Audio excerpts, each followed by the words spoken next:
আপনার হৃদয়ে যে আলো আছে তা দিয়েই আপনি আপনার পথ খুঁজে পাবেন।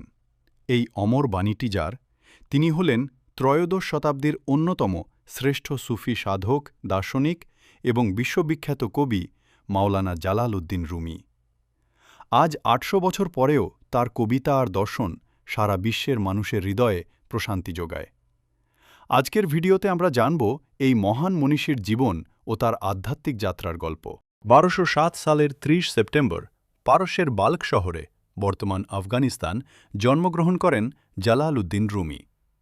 তার বাবা বাহাউদ্দিন ওয়ালাদ ছিলেন একজন প্রখ্যাত ধর্মতাত্ত্বিক ও পণ্ডিত। মঙ্গোল আক্রমণের আশঙ্কায় রুমির পরিবার বালক ছেড়ে বিভিন্ন দেশ ভ্রমণ করে শেষ পর্যন্ত বর্তমান তুরস্কের কোনিয়া শহরে স্থায়ীভাবে বসবাস শুরু করেন। বাবার মৃত্যুর পর রুমি তার স্থলাভিষিক্ত হন এবং একজন প্রথাগত ইসলামী পণ্ডিত হিসেবে খ্যাতি অর্জন করেন। তিনি হাজার হাজার ছাত্রকে শরীয়ত ও দর্শন শিক্ষা দিতেন। কিন্তু তার জীবনের সবচেয়ে বড় মোড় আসা তখনও বাকি ছিল। ১২৪৪ সালে রুমির সাথে দেখা হয় এক রহস্যময় পরিব্রাজক সুফি সাধক শামস তাবরিজের।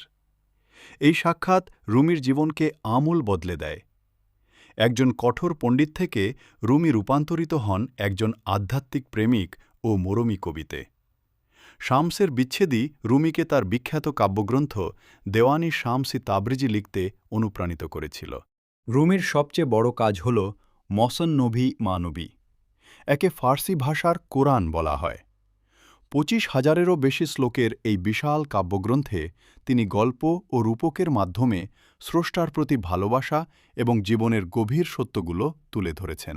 ১২৭৩ সালের ১৭ ডিসেম্বর কোনিয়াতে এই মহান সাধক পরলোকগমন করেন। তার জানাজায় মুসলিম, খ্রিস্টান, ইহুদি সব ধর্মের মানুষ অংশ নিয়েছিল, যা প্রমাণ করে তিনি ছিলেন সকল মানবতার প্রতীক। তার অনুসারীরা আজও মেভলেভি বা ঘূর্ণায়মান দরবেশ নাচের মাধ্যমে তার আধ্যাত্মিক পথ অনুসরণ করেন। রুমির শিক্ষা ছিল প্রেম, সহনশীলতা এবং আধ্যাত্মিকতা।